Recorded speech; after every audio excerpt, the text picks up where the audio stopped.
ध्यानपूर्वक सुनिएगा, सावधानी से सुनिएगा। आप अपने ठाकुर जी को यदि जड़ मानते हैं कि वो एक धातु मात्र है, आपसे सेवा में अपराध बनेगा, आपसे भोग में अपराध बनेगा, आपसे श्रृंगार में अपराध बनेगा, क्योंकि आपने ये मान लिया कि ये तो धातु है। लेकिन जैसे ही आपके चित्त में चैतन्य, पूर्ण चैतन्य भाव आ गया कि नहीं ये धातु नहीं है, ये परम चैतन्य ठाकुर जी हैं, तो ठाकुर जी भी फिर चैतन्य बन के ही दिखाएंगे। मैं अपनी कथा में एक बात कहा करता हूं, सब लोग बहुत ध्यान से सुनना। महादेव का स्वरूप सब जगह क्या बताया गया? ध्याये नित्यम महेशम रजत गिरिनिभम चारु चंद्रावतंशम। कैसे हैं महादेव?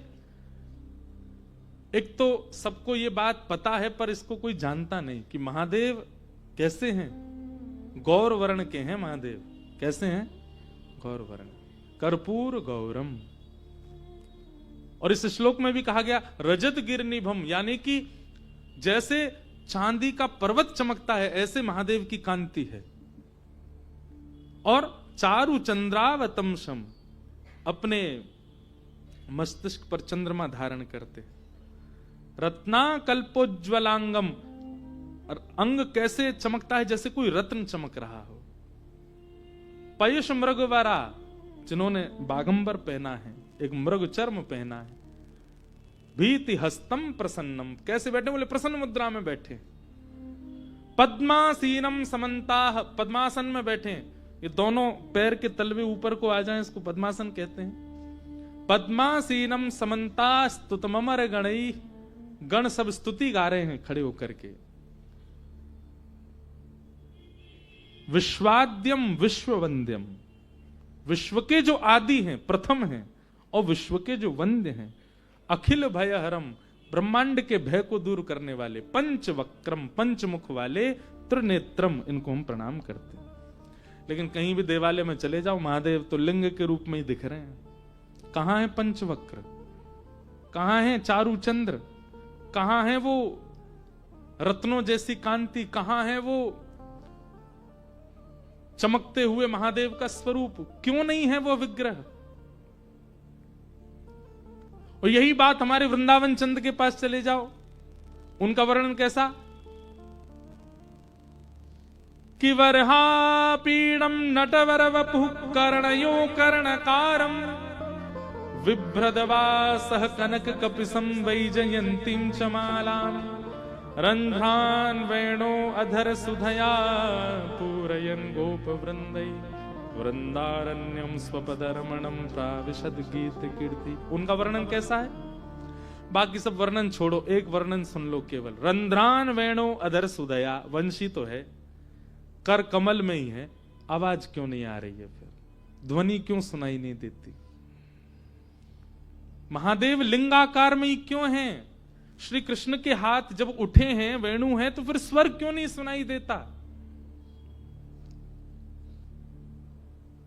ठाकुर जी ने मुझे और आप सबको चैलेंज किया है, अगर तेरी प्रेम लक्षणा भक्ति में सामर्थ्य हो तो वेणु तो है, कर कमल में वेणु तो है, कोमल उंगलियों से छिद्र भी आच्छादित हैं, मुख पर अधर पर वेणु का प्रथम छिद्र भी है।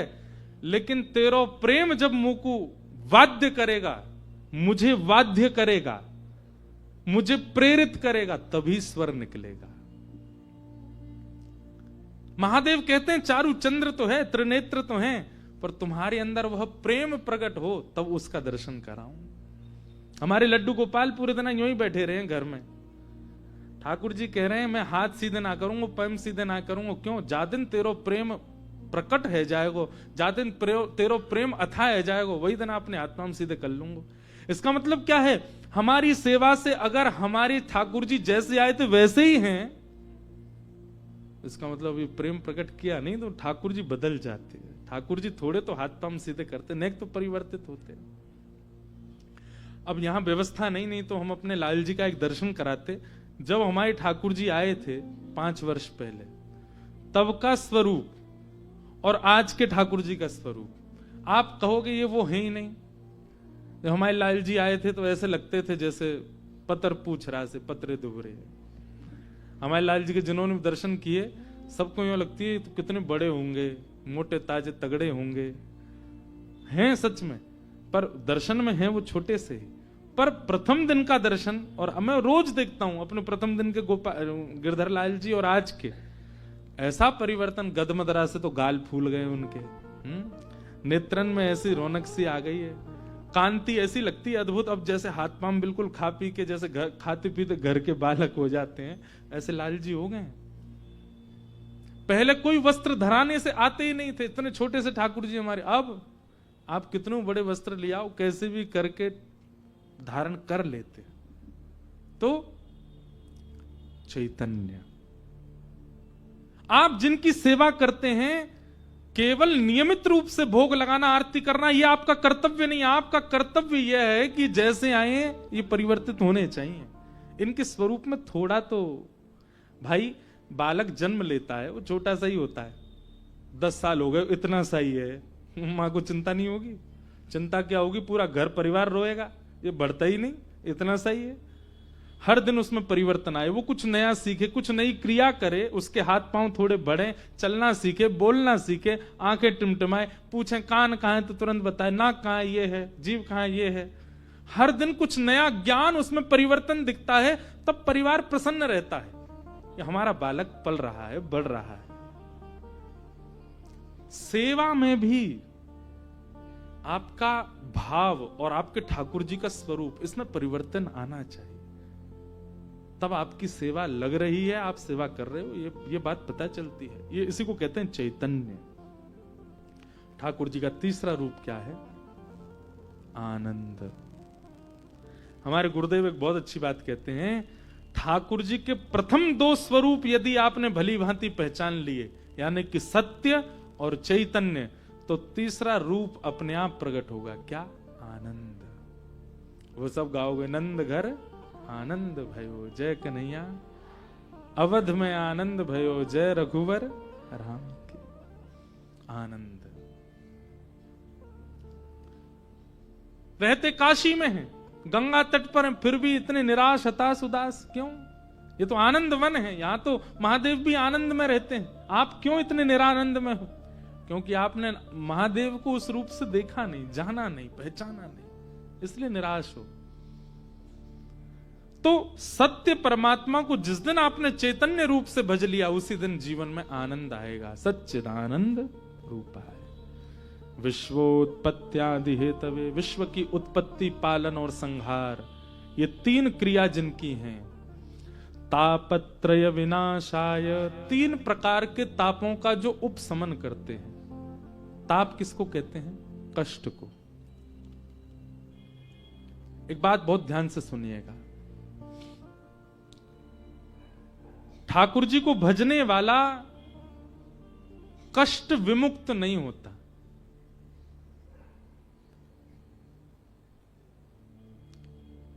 यदि आप नित्य महादेव का दर्शन करते हैं तो ऐसा नहीं है कि आपकी मृत्यु नहीं होगी, होगी। ऐसा नहीं है कि आपको वह पीड़ा नहीं होगी जो एक संसारी व्यक्ति को हो रही है, वह पीड़ा आपके जीवन में भी आएगी। बस महादेव को नित्य आराधन करने से, ठाकुर जी का नित्य आराधन करने से इतनी कृपा आपके ऊपर हो जाएगी कि आने वाली पीड़ा अनुभव में नहीं आएगी। आने वाली पीड़ा आपको झकझोरेगी नहीं, आने वाली पीड़ा से आप परेशान, हताश, उदास नहीं होगे, सह लोगे। वृक्ष खड़ा है, कितना सुंदर, कितना फलित, कितना पुष्पित है, यह विशेष बात नहीं, आंधी आने पर भी टिका हुआ है, यह विशेष बात है। आप कितने स्वस्थ हैं, कितने पुष्पित, कितने पल्लवित, कितने फलित हैं, इसका मतलब क्या है? कितने धनवान, कितने सुंदर, कितने योग्य हैं, इनसे फर्क नहीं पड़ता। जीवन में आने वाली आंधी से जूझ रहे हैं, डट के खड़े हैं, ये आपके विशेष मानवत्व को प्रकट करता है। मानवत्व धनवान होने से नहीं, सुंदर होने से नहीं। शरीरम स्वरूपम तथा वा कलत्वम, रथश्चारु रुचिरम धनम मेरुतुल्यम, मनश्रेण लग्नम कृष्ण चरणारविंदम, ततः किम ततः किम ततः किम ततः किम। खूब सुंदर शरीर है, खूब सुंदर पत्नी है, खूब अच्छा घर है, खूब बढ़िया संपत्ति है, पल मनश्रेण लग्नम कृष्ण चरणारविंदम, मनश्रेण लग्नम गुरु चरणारविंदम, राम चरणारविंदम। मन यदि गुरु और भगवत सेवा में नहीं गया तो ततः किम, बेकार है, व्यर्थ है, उसका कोई लाभ नहीं। एक मैं कथा सुनाता हूं। दक्षिण में एक जगह है श्रीरंगम, तिरुचिरापल्ली। वहां पर श्री रंगनाथ भगवान विराजमान है। शेष नाग के ऊपर नारायण भगवान पौड़े हैं। और उनकी विशेष कथा तो बड़ी मैं नहीं बताऊंगा। वहां पर एक भक्त हुए, उनका नाम था धनुर्दास। क्या नाम था? उनकी कथा में सुनाता हूं। धनुर्दास जो थे ना, उनकी पत्नी बहुत सुंदर थी, इतनी सुंदर थी कि संसार तो उनको दिखता ही था। धनुर्दास को भी इतने वर्ष ब्याह को हो गए, वो भी अपनी पत्नी को देखे बिना रहता नहीं, इतनी सुंदर। और उसकी सुंदरता का वर्णन भक्त चरित्रों में ऐसे किया गया कि धनुर्दास खुद पहलवान था, बहुत अच्छा शरीर था उसका, धनवान भी था, सोने के आभूषण पहन करके, रत्न पहन करके रहता था। लेकिन उसकी पत्नी जब बाजार जाती थी तो नियम था धनुर्दास के बिना नहीं जाएगी, वो साथ ही जाएगा। क्यों? वो छतरी लगा के चलता था पत्नी के ऊपर, और वो भी पीछे पीछे नहीं चलता था, पत्नी के ऊपर छतरी लगा के उल्टा चलता था ताकि उसका मुख मुझे दिखता रहे। ऐसा प्रेमी देखा? महाराज, किसी का प्रेम ऐसा होगा भी तो वो संसार के सामने तो छुपा ही लेगा, बाजार में तो ऐसे नहीं घूमेगा। पर धनुर्दास के प्रेम की स्थिति इतनी ऊंची थी कि वो बाजार में घूमता था ऐसे, पत्नी के ऊपर छतरी लगाए उल्टा उल्टा चलता था उसको देखता हुआ। पत्नी बताती थी आगे गड्ढा है, उछल जाता था उल्टा ही।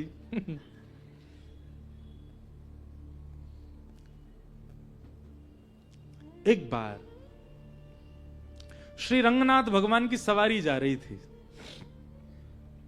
आगे सब लोग चल रहे थे हटाते हुए भीड़ को, हट जाओ हट जाओ, रंगनाथ भगवान की सवारी आ रही है। और सबसे आगे श्रीमद रामानुजाचार्य जी चल रहे थे, ठाकुर जी की सवारी चल रही है तो आचार्य आगे चल रहे थे। तभी उन्होंने इस दृश्य को देखा। क्या देखा? धनुर्दास अपनी पत्नी के ऊपर छतरी लगाए उल्टा चल रहा है, उसको देखते हुए। अब नगर बाजार के लोग तो हंसी उड़ा में एक दूसरे, देख देख देख देख, देख धनुर्दास को देख, कैसा जोरू का गुलाम है, देख। रोज उसको देखने के लिए अलग भीड़ लगती थी। उसकी पत्नी जब बाजार जाए तो भीड़ अलग लगती थी, अटारियों पर, छतों पर, नीचे लोग देखते थे, देखो कैसे जाता है। लेकिन रामानुजाचार्य जी की जब दृष्टि पड़ी, रामानुजाचार्य जी के आसपास के लोग भी सब उपहास करने लगे उसका। और किसी ने कह दिया कितना कामी व्यक्ति है।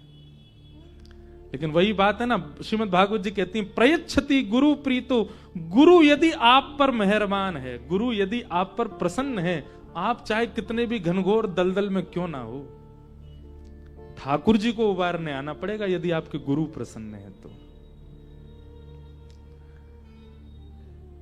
रामानुजाचार्य जी को लगा गुण ही तो है, भले ही वो पत्नी में हो गया तो अवगुण कहला रहा है, और यही ठाकुर जी में होता तो सद्गुण हो जाता। गुण तो है पर संसार में है इसलिए अवगुण है, और यही गुण यदि ठाकुर जी में लग जाए तो सद्गुण बन जाएगा। और गुरु का यही काम है। हमारे अंदर सारी चीजें हैं, हमारे अंदर हम सर्वगुण संपन्न है। मैं, मेरे से लेके पीछे तक एक एक व्यक्ति यहां सर्वगुण है, लेकिन क्योंकि वह गुण संसार में, इसलिए हम नरकगामी हो जाते हैं। गुरु आश्रय से वही गुण नाम में लग जाए तो वही फिर हमको भगवत धाम की प्राप्ति करा दे। रामानुजाचार्य जी ने सोच लिया कि किसी से कहा सुनो, इसको धनुर्दास को बोल के आओ, शाम को मुझसे मिलने आएगा। किसी ने जाके कहा ए धनुर्दास, तुमको रामानुजाचार्य जी ने मठ में बुलाया। वो घबरा गया, ऐसा क्या हो गया। उसको यही लगा कि शायद जिस क्रिया से मैं जाता हूं सब उपहास करते हैं, रामानुजाचार्य जी को क्रोध आया होगा, डांटने के लिए बुलाएंगे। वो पहले से मन बना के गया था चाहे कितना भी डांट लें। मैं पत्नी को अब घर से बाहर ही नहीं जाने दूंगा। क्यों? वो बाहर जाएगी तो मुझे तो देखना उसको, उनकी डांट से भी मैं वह छोड़ तो नहीं पाऊंगा। रामानुजाचार्य जी ने उसको बुलाया, तो जैसे धनुर्दास आया प्रणाम करके बैठा, रामानुजाचार्य जी बोले, आज हमने एक दर्शन किया, तुम अपनी पत्नी के ऊपर छतरी लगाए उल्टे चल रहे थे। धनुर्दास नीची नजर करके हाथ जोड़ के बैठा, गुरु के सामने कुछ कहना नहीं चाहिए, चुपचाप बैठे। रामानुजाचार्य जी बोले, मुझे बस इतना बताओ, क्यों देखते हो तुम पत्नी को? उसने कहा, क्षमा करें भगवान, पर मुझे उससे सुंदर कुछ दिखा नहीं संसार में, बहुत सुंदर है वो, और हर दिन वो नई लगती है, हर दिन उसकी सुंदरता बढ़ती है, इसलिए मैं उसको देखता हूं। रामानुजाचार्य जी बोले, अगर उससे सुंदर कोई तुम्हारे सामने आ गया तो? धनुर्दास बोला, इतना विश्वास से कह सकता हूं, उससे सुंदर कोई नहीं आएगा, मुझे विश्वास है, उससे बढ़िया कोई है ही नहीं संसार में। रामानुजाचार्य जी बोले, मैं भी तो कह रहा हूं, अगर मैंने प्रकट कर दिया तो बोले, मैं वचन देता हूं, उससे सुंदर जो आएगा सदा उसको देखूंगा। फिर रामानुजाचार्य जी हाथ पकड़ के रंगनाथ भगवान के पास गए, और श्री रंगनाथ आचार्य हैं, उनकी बात तो ठाकुर जी मानते ही हैं। अंदर गर्भगृह में ले जाकर के कपाट बंद किए और रंगनाथ भगवान से प्रार्थना की, हे प्रभु, इसके अंदर गुण है, लोगों में गुण होते हैं, इसके अंदर अति गुण है, गुण की मात्रा बहुत ज्यादा है। सब अपनी पत्नी को देखते हैं, पर ऐसे कोई नहीं देखता होगा, मतलब गुण की अतीत है इसके अंदर। मेरी इच्छा है कि यह गुण आपके प्रति न्योछावर हो जाए, आप कृपा कर इसको अपने अद्भुत रूप का दर्शन कराओ। इतने में ही शंख चक्र गदा पद्मधारी श्रीमन नारायण, आहा सुंदर कमल नेत्र हैं ठाकुर जी के, कमल जैसी नासिका, कमल जैसे कपोल, अद्भुत स्वरूप रूप कांति। वैसे ठाकुर जी इतने सुंदर, पर आज आचार्य के कहने से इतने सुंदर बन के आए, इतने सुंदर बन के आए कि धनुर्दास ने जैसी उनका रूप देखा, नेत्र सजल हो गए, घुटने पर बैठ गया, और सदा के लिए श्री ठाकुर जी को, अब इन नेत्रों से और किसी को नहीं देखूंगा, वचन देता हूं। तुरंत दौड़ करके गया, अपनी पत्नी को लेकर के आया, और स्वयं तो ठाकुर जी का हुआ, अपनी पत्नी को भी कर दिया। बोले, आज से मैं और मेरी पत्नी केवल ठाकुर जी को भजेंगे, इन्हीं की शरण में रहेंगे, इन्हीं के साथ रहेंगे। जीवन भर के लिए ठाकुर जी के प्रति समर्पित हो गया। कहते हैं कि रामानुजाचार्य जी रोज स्नान करने के लिए कावेरी जी में जाते थे, तो ब्राह्मण वेद पाठियों के कंधे पर हाथ रख के चल के जाते थे, और स्नान ध्यान करके जब संध्या करके पूर्ण पवित्र तिलक आदि लगा के जब पूर्ण पवित्र अवस्था में होते थे, तब धनुर्दास के कंधे पे हाथ रख के आते थे। ब्राह्मणों ने एक दिन इस पर शंका प्रकट की, बोले, भगवान आप अशुद्ध अवस्था में सुबह सुबह नहा धो के जब उठते हो, तब तो हमारे कंधे पे हाथ धर के जाते हो, और नहा धो के परम पवित्र शुद्ध होकर के जब आते हैं तो वो कामी व्यक्ति है धनुर्दास, उसके कंधे पे हाथ रख के आते हो। रामानुजाचार्य जी ने कहा कि तुमने उसमें काम का दर्शन किया, परंतु उसमें गुण का अतीत था, वही गुण ठाकुर जी में परिवर्तित हो गया, तो वही अवगुण ही बहुत बड़ा गुण बन चुका, और ये मैं बताऊंगा नहीं, तुम्हें दिखाऊंगा एक दिन उसका गुण। कैसे दिखाया? एक दिन रामानुजाचार्य जी कथा कर रहे थे, वाल्मीकि रामायण,